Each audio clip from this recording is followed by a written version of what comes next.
मार्गशीर्ष का पावन महीना शुरू हो चुका है। यह महीना भगवान श्री कृष्ण को समर्पित है। श्री कृष्ण ने स्वयं गीता में कहा है कि महीनों में मैं मार्गशीर्ष हूँ। इस माह श्री कृष्ण की कृपा पाने के लिए इन 5 बातों का अवश्य ही ध्यान रखें। इसके साथ ही सुनेंगे मार्गशीर्ष मास कथा अध्याय 5 में गीता अध्याय का 11वां 12वां अध्याय का महत्व एवं कथा। श्रीमद् भगवद गीता के 11वें अध्याय का महात्म्य। श्री महादेव जी कहते हैं, प्रिय, गीता के वर्णन से संबंध रखने वाली कथा एवं विश्व रूप अध्याय के पावन महात्म्य को श्रवण करो। विशाल नेत्रों वाली पार्वती, इस अध्याय के महात्म्य का पूरा वर्णन नहीं किया जा सकता।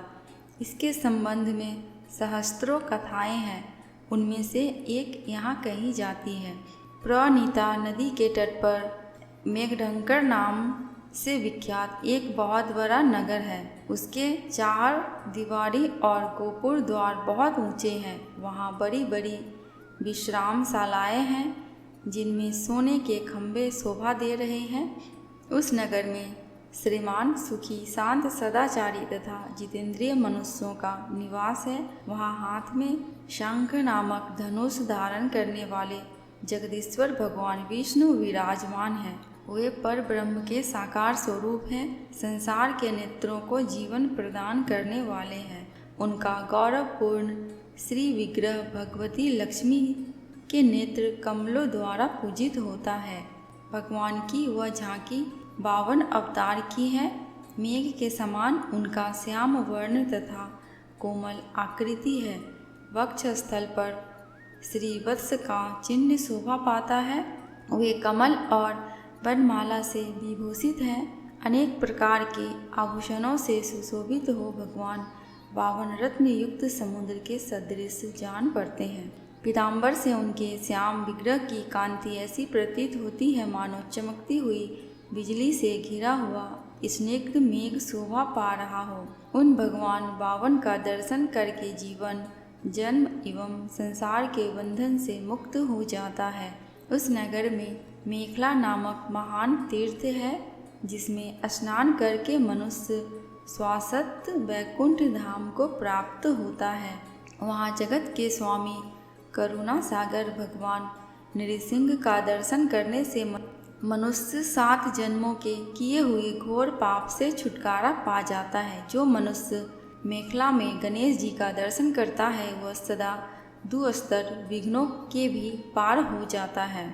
उसी मेघंकर नगर में कोई श्रेष्ठ ब्राह्मण थे जो ब्रह्मचर्य परायण, ममता और अहंकार से रहित, वेद शास्त्रों में प्रवीण, जितेंद्रिय तथा भगवान वासुदेव के शरणागत थे। उनका नाम सुनंद था। प्रिय, वे शांक्र धनुष धारण करने वाले भगवान के पास गीता के 11वें अध्याय विश्व रूप दर्शन योग का पाठ किया करते थे। उस अध्याय के प्रभाव से उन्हें ब्रह्म ज्ञान की प्राप्ति हो गई थी। परमानंद संदेह से पूर्ण उत्तम ज्ञानमयी समाधि के द्वारा इंद्रियों के अंतर्मुख हो जाने के कारण वे निश्चल स्थिति का प्राप्त हो गए थे और सदा जीवन मुक्त योगी की स्थिति में रहते थे। एक समय जब बृहस्पति सिंह राशि पर स्थित थे, महायोगी सुनंदन ने गोदावरी तीर्थ की यात्रा प्रारंभ की। वे क्रमशः विरज तीर्थ, तारा तीर्थ, कपिला संगम, अष्ट तीर्थ, कपिला द्वार, नृसिंहवन, अंबिकापुरी तथा करस्थानपुर आदि क्षेत्रों में स्नान और दर्शन करते हुए विवाह मंडप नामक नगर में आए। वहाँ उन्होंने प्रत्येक घर में जाकर अपने ठहरने के लिए स्थान मांगा, परंतु कहीं भी उन्हें स्थान नहीं मिला। अंत में गांव के मुखिया ने उन्हें एक बहुत बड़ी धर्मशाला दिखा दी। ब्राह्मण ने साथियों सहित उसके भीतर जाकर रात में निवास किया। सवेरा होने पर उन्होंने अपने को तो धर्मशाला के बाहर पाया, किंतु उनके और साथी नहीं दिखाई दिए। वे उन्हें खोज के लिए चले। इतने में ही ग्रामपाल मुखिया से उनकी भेंट हो गई। ग्रामपाल ने कहा, मुनि श्रेष्ठ, आप सब प्रकार से दीर्घायु जान पड़ते हैं। सौभाग्यशाली तथा पुण्यवान पुरुषों में आप सबसे पवित्र हो। आपके भीतर कोई लोकोत्तर प्रभाव विद्यमान है। आपके साथी कहाँ गए और कैसे इस भवन से बाहर हुए, इसका पता लगाओ। मैं आपके सामने इतना ही कहता हूँ कि आपके जैसा तपस्वी मुझे दूसरा कोई नहीं दिखाई देता। विप्रवर, आपको किस महामंत्र का ज्ञान है, किस विद्या का आश्रय लेते हुए तथा किस देवता की दया से आप में अलौकिक शक्ति आ गई है। भगवान कृपया करके इस गांव में रहो, मैं आपका सेवा करूंगा। यो कहकर ग्रामपाल ने मुनीश्वर सुनंदन को अपने गांव में ठहरा लिया।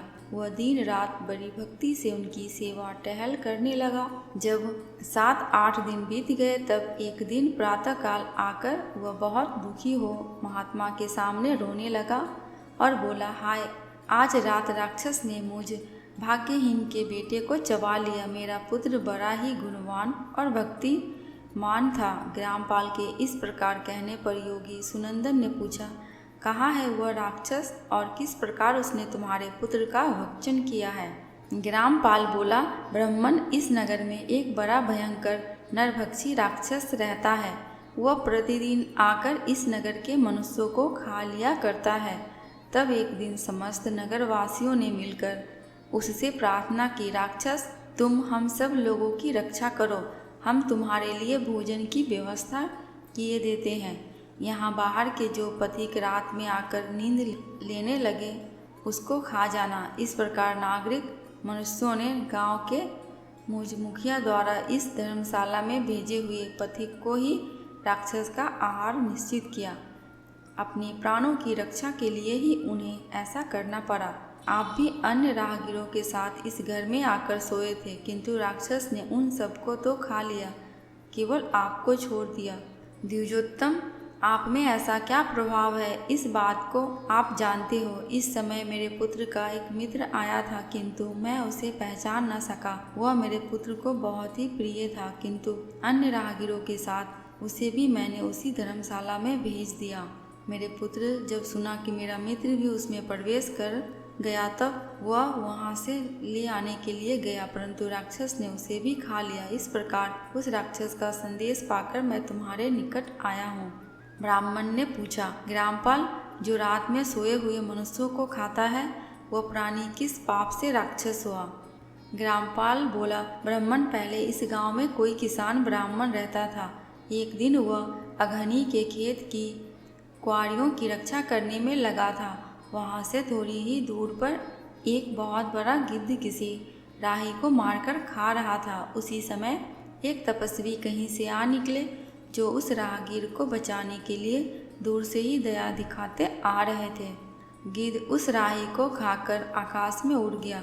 तब तपस्वी ने कुपित होकर उस किसान से कहा, ओ दुष्ट हलवाहे, तुझे धिक्कार है, तू बड़ा ही कठोर और निर्दयी है। दूर से ही रक्षा से मुंह मोड़कर केवल पेट पालने के धंधे में लगा है। तेरा जीवन नष्ट प्राय है। अरे जो चोर, डाढ़ वाले जीव, सर्प, शत्रु, अग्नि, विष, जल, गिद्ध, राक्षस, भूत तथा बैताल आदि के द्वारा घायल हुए मनुष्यों को शक्ति होते हुए भी अपेक्षा करता है, वह उनके वध का फल पाता है। जो शक्तिशाली होकर भी चोर आदि के चंगुल में फंसे हुए ब्राह्मण को छुड़ाने की चेष्टा नहीं करता, वह घोर नरक में पड़ता है और पुनः भेड़िए की योनि में जन्म लेता है। जो वन में मारे जाते हैं तथा गिद्ध और व्याघ्र की दृष्टि में पड़े हुए जीव की रक्षा के लिए छोरो छोरो की पुकार करता है, वह परम गति को प्राप्त होता है। जो मनुष्य गौ की रक्षा के लिए व्याघ्र, भील तथा दुष्ट राजाओं के हाथ से मारे जाते हैं, वे भगवान विष्णु के उस परम पद को पाते हैं जो योगियों के लिए भी दुर्लभ है। सहस्त्र अश्वमेध और 100 वाजपेयी यज्ञ मिलकर शरणागत रक्षा की 16वीं कला के बराबर भी नहीं हो सकते। दीन तथा भयभीत जीव की अपेक्षा करने से पुण्यवान पुरुष भी समय आने पर कुंभीपाक नामक नगर में पकाया जाता है। तूने दुष्ट गिद्ध के द्वारा खाए जाते हुए राही को देखकर उसे बचाने में समर्थ होते हुए भी इसकी रक्षा नहीं की। इससे तू निर्दयी जान पड़ता है, अतः तू राक्षस हो जा। हलवाहा बोला, महात्मन, मैं यहाँ उपस्थित अवश्य था, किंतु मेरे नेत्र बहुत देर से खेत की रक्षा में लगे थे, अतः पास होने पर भी गिद्ध के द्वारा मारे जाते हुए इस मनुष्य को मैं नहीं जान सका, अतः मुझ दिन पर आपको अनुग्रह करना चाहिए।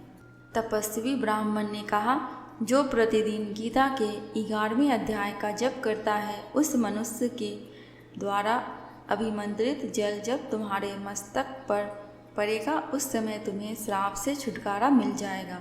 यह कहकर तपस्वी ब्राह्मण चले गए और वह हलवाहा राक्षस हो गया। अतः द्विज श्रेष्ठ, तुम चलो और 11वें अध्याय से तीर्थ के जल को अभिमंत्रित करो, फिर अपने ही हाथ से उस राक्षस के मस्तक पर उसे छिड़क दो। ग्रामपाल की ये सारी प्रार्थना सुनकर ब्राह्मण का हृदय करुणा से भर आया। वे बहुत अच्छा कहकर उसके पास राक्षस के निकट गए। उसके साथ राक्षस के निकट गए। वे ब्राह्मण योगी थे। उन्होंने विश्व रूप दर्शन नामक 11वें अध्याय से जल अभिमंत्रित करके उस राक्षस के मस्तक पर डाला। गीता के 11वें अध्याय के प्रभाव से वह श्राप से मुक्त हो गया। उसने राक्षस का देह त्याग करके चतुर्भुज रूप धारण कर लिया तथा उसने जिस सहस्त्र पथिकों का भक्षण किया था, वे सभी भी शंख चक्र एवं गदा धारण किए चतुर्भुज हो गए। तत्पश्चात वे सभी विमान पर आरूढ़ हुए। इतने में ही ग्रामपाल ने राक्षस से कहा, निशाचर, मेरा पुत्र कौन है, उसे दिखाओ। उसके यूँ कहने पर दिव्य बुद्धि वाले राक्षस ने कहा, ये जो तमाल के समान श्याम 4 भुजाधारी माणिक्यमय मुकुट से सुशोभित तथा दिव्य मणियों के बने हुए कुंडलों से अलंकृत है, हार पहनने के कारण जिनके कंधे मनोहर प्रतीत होते हैं, जो सोने के भुजबंदों से विभूषित है, कमल के समान नेत्र वाले स्निग्ध रूप तथा हाथ में कमल लिए हुए हैं और दिव्य विमान पर बैठकर देवत्व को प्राप्त हो चुके हैं, इन्हीं को अपना पुत्र समझो। यह सुनकर ग्रामपाल ने उसी रूप में अपने पुत्र को देखा और उसे अपने घर ले जाना चाहा। यह देख उसका पुत्र हंस पड़ा और इस प्रकार कहने लगा। पुत्र बोला, ग्रामपाल, कई बार तुम भी मेरे पुत्र हो चुके हो। पहले मैं तुम्हारा पुत्र था, किंतु अब देवता हो गया हूँ। इन ब्राह्मण देवता के प्रसाद से बैकुंठ धाम को जाऊँगा। देखो, यह निशाचर भी चतुर्भुज रूप को प्राप्त हो गया है। 11वें अध्याय के महात्म्य से यह सब लोगों के साथ श्री विष्णु धाम को जा रहा है। अतः तुम भी इन ब्राह्मण देव से गीता के 11वें अध्याय का अध्ययन करो और निरंतर उसका जप करते रहो। इसमें संदेह नहीं है कि तुम्हारी भी ऐसी ही उत्तम गति होगी। तात, मनुष्यों के लिए साधु पुरुषों का संग सर्वदा दुर्लभ है। मनुष्यों के लिए साधु पुरुषों का संग सर्वथा दुर्लभ है, वह भी इस समय तुम्हें प्राप्त है। अतः अपना अभीष्ट सिद्ध करो। धन, भोग, दान, यज्ञ, तपस्या और पूर्व कर्मों से क्या लेना है। विश्व रूपाध्याय के पाठ से परम कल्याण की प्राप्ति हो जाती है। पूर्णानंद संदोह स्वरूप श्री कृष्ण नामक ब्रह्म के मुख से कुरुक्षेत्र में अपने मित्र अर्जुन के प्रति जो अमृतमय उपदेश निकला था, वही श्री विष्णु का परम तात्विक रूप है। तुम उसी का चिंतन करो। वह मोक्ष के लिए प्रसिद्ध रसायन है। संसार भय से डरे हुए मनुष्यों की आदि व्याधि का विनाशक तथा अनेक जन्म के दुखों का नाश करने वाला है। मैं उसके सिवा दूसरे किसी साधन को ऐसा नहीं देखता, अतः उसी का अभ्यास करो। श्री महादेव जी कहते हैं, ये कहकर वह सबके साथ श्री विष्णु के परम धाम को चला गया। तब ग्रामपाल ने ब्राह्मण के मुख से उस अध्याय को पढ़ा। फिर वे दोनों ही उसके महात्म्य से विष्णु धाम को चले गए। पार्वती, इस प्रकार तुम्हें 11वें अध्याय की महात्म्य कथा सुनाई है। इसके श्रवण मात्र से महान पातकों का नाश हो जाता है। श्रीमद् भगवद गीता के 11वें अध्याय का महात्म्य समाप्त। अब सुनेंगे श्रीमद् भगवद गीता के 12वें अध्याय का महात्म्य कथा के साथ। श्री महादेव जी कहते हैं, पार्वती, दक्षिण दिशा में कोलापुर नाम का एक नगर है, जो सब प्रकार के सुखों का आधार सिद्ध महात्माओं का निवास स्थान तथा सिद्धि प्राप्ति का क्षेत्र है। वह पराशक्ति भगवती लक्ष्मी का प्रधान पीठ है। संपूर्ण देवता उसका सेवन करते हैं। वह पुराण प्रसिद्ध तीर्थ भोग एवं मोक्ष प्रदान करने वाला है। वहाँ करोड़ों तीर्थ और शिवलिंग है। रुद्र गया भी वहीं है। वह विशाल नगर लोगों में बहुत ही विख्यात है। एक दिन कोई युवक पुरुष उस नगर में आया। वह कहीं का राजकुमार था। उसके शरीर का रंग गोरा, नेत्र सुंदर, ग्रीवा शंख के समान, कंधे मोटे, छाती चौड़ी तथा भुजाएं बड़ी बड़ी थी। नगर में प्रवेश करके सब और महलों की शोभा निहारता हुआ वह देवेश्वरी महालक्ष्मी के दर्शनार्थ उत्कंठित हो मणिकंठ तीर्थ में गया और वहाँ उसने पितरों का तर्पण किया। फिर महामाया महालक्ष्मी जी को प्रणाम करके भक्तिपूर्वक स्तवन करना प्रारंभ किया। राजकुमार बोला, जिसके हृदय में असीम दया भरी हुई है, जो समस्त कामनाओं को देती है तथा अपने कटाक्ष मात्र से सारे जगत की सृष्टि, पालन और संहार करती है, उस जगत माता महालक्ष्मी की जय हो। जिस शक्ति के सहारे उसी के आदेश के अनुसार परमेष्टि ब्रह्मा सृष्टि करते हैं, भगवान अच्युत जगत का पालन करते हैं तथा भगवान रुद्र अखिल विश्व का संहार करते हैं, उस सृष्टि, पालन और संहार की शक्ति से संपन्न भगवती पराशक्ति का मैं भजन करता हूँ। कमले, योगी जन तुम्हारे चरण कमलों का चिंतन करते हैं। कमलाए, तुम अपनी स्वाभाविक सत्ता से ही हमारे समस्त इंद्रियों गोचर विषयों को जानती हो। तुम ही कल्पनाओं के समूह को तथा उसका संकल्प करने वाले मन को उत्पन्न करती हो। इच्छा शक्ति, ज्ञान शक्ति और क्रिया शक्ति, ये सब तुम्हारे ही रूप है। तुम परम ज्ञान रूपिणी हो। तुम्हारा स्वरूप निष्कल, निर्मल, नित्य, निराकार, निरंजन, अंतरहित, आतंक शून्य, आलंबनहीन तथा निरामय है। देवी, तुम्हारी महिमा का वर्णन करने में कौन समर्थ हो सकता है, जो 6 चक्रों का भेदन करके अंतकरण के 12 स्थानों में विहार करती है। अनाहत, ध्वनि, बिंदु, नाद और कला, ये जिसके स्वरूप है, उस माता महालक्ष्मी जी को मैं प्रणाम करता हूँ। माता, तुम अपने मुख रूपी पूर्ण चंद्रमा से प्रकट होने वाली अमृत राशि को बहाया करती हो। तुम ही परा, पश्यंती, मध्यमा और वैखरी नामक वाणी हो। मैं तुम्हें नमस्कार करता हूँ। देवी, तुम जगत की रक्षा के लिए अनेक रूप धारण किया करती हो। अंबिके, तुम ही ब्राह्मी, वैष्णवी तथा माहेश्वरी शक्ति हो। वाराही, महालक्ष्मी, नारसिंही, ऐन्द्रिय, कौमारी, चंडिका, जगत तो पवित्र करने वाली लक्ष्मी, जगत माता सावित्री, चंद्रकला तथा रोहिणी भी तुम्ही पूर्ण करने के लिए कल्पलता के समान हो। मुझ पर प्रसन्न हो जाओ। उसके इस प्रकार स्तुति करने पर भगवती महालक्ष्मी अपना साक्षात स्वरूप धारण करके बोली, राजकुमार, मैं तुमसे प्रसन्न हूँ। तुम कोई उत्तम वर मांगो। राजपुत्र बोला, माँ, मेरे पिता राजा बृहद्रथ अश्वमेध नामक महान यज्ञ का अनुष्ठान कर रहे थे। वे दैव योग से रोगग्रस्त होकर स्वर्गगामी हो गए हैं। इसी बीच में युग में बंधे हुए मेरे यज्ञ संबंधी घोड़े को, जो समूची पृथ्वी की परिक्रमा करके लौटा था, किसी ने रात्रि में बंधन काटकर कहीं अन्यत्र पहुंच गया। उसकी खोज में मैंने कुछ लोगों को भेजा था, किंतु वे कहीं भी उसका पता ना पाकर सब खाली हाथ लौट आए। तब मैं सब ऋत्विजों से आज्ञा लेकर आपके शरण में आया हूँ। देवी, यदि आप मुझ पर प्रसन्न हो तो मेरे यज्ञ का घोड़ा मुझे मिल जाए, जिससे यज्ञ पूर्ण हो सके। तभी मैं अपने पिता महाराज का ऋण उतार सकूँगा। शरणागतों पर दया करने वाली जगत जननी लक्ष्मी, जिससे मेरा यज्ञ पूर्ण हो, वह उपाय करो। भगवती लक्ष्मी जी ने कहा, राजकुमार, मेरे मंदिर के दरवाजे पर एक ब्राह्मण रहते हैं, जो लोगों में सिद्ध समाधि के नाम से विख्यात है। वे मेरी आज्ञा से तुम्हारा सब कार्य पूरा कर देंगे। महालक्ष्मी के इस प्रकार कहने पर राजकुमार उस स्थान पर आए जहाँ सिद्ध समाधि रहते थे। उनके चरणों में प्रणाम करके राजकुमार चुपचाप हाथ जोड़कर खड़े हो गए। तब ब्राह्मण ने कहा, तुम्हें माता जी ने यहाँ भेजा है। अच्छा देखो, अब मैं तुम्हारा सारा अभीष्ट कार्य सिद्ध करता हूँ। यूँ कहकर मंत्रवेत्ता ब्राह्मण ने सब देवताओं को वहीं खींचा।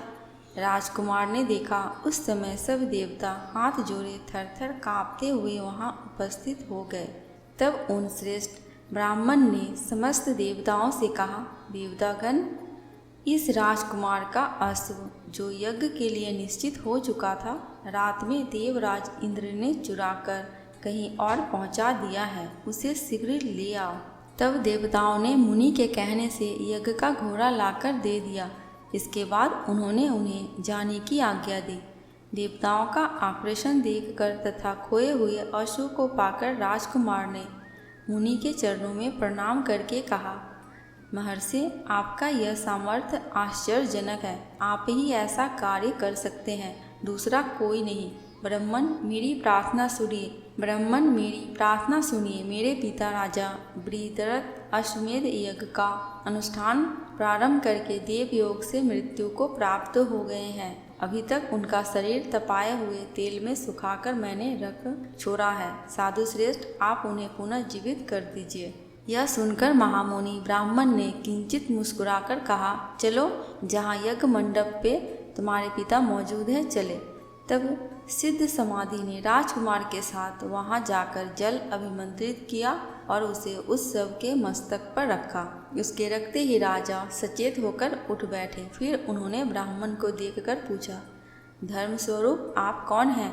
तब राजकुमार ने महाराज से पहले का सारा हाल कह सुनाया। राजा ने अपने को पुनः जीवन दान देने वाले ब्राह्मण को नमस्कार करके पूछा, ब्राह्मण, किस पुण्य से आपको यह अलौकिक शक्ति प्राप्त हुई है? उनको यूँ कहने पर ब्राह्मण ने मधुर वाणी में कहा, राजन, मैं प्रतिदिन आलस्य रहित होकर गीता के 12वें अध्याय का जप करता हूँ। उसी से मुझे यह शक्ति मिली है जिससे तुम्हें जीवन प्राप्त हुआ है। यह सुनकर ब्राह्मणों सहित राजा ने उन ब्रह्म ऋषि से गीता के 12वें अध्याय का अध्ययन किया। उसके महात्म्य से उन सब की सद्गति हो गई। दूसरे जीव भी उसके पाठ से परम मोक्ष को प्राप्त हो चुके। गीता का 12वां अध्याय का महात्म्य समाप्त। अब जानेंगे मार्गशीर्ष मास में वो कौन सी 5 ऐसे नियम हैं जिनका ध्यान करने से इस पूरे महीना का फल प्राप्त होता है। प्रातःकाल तीर्थ स्नान।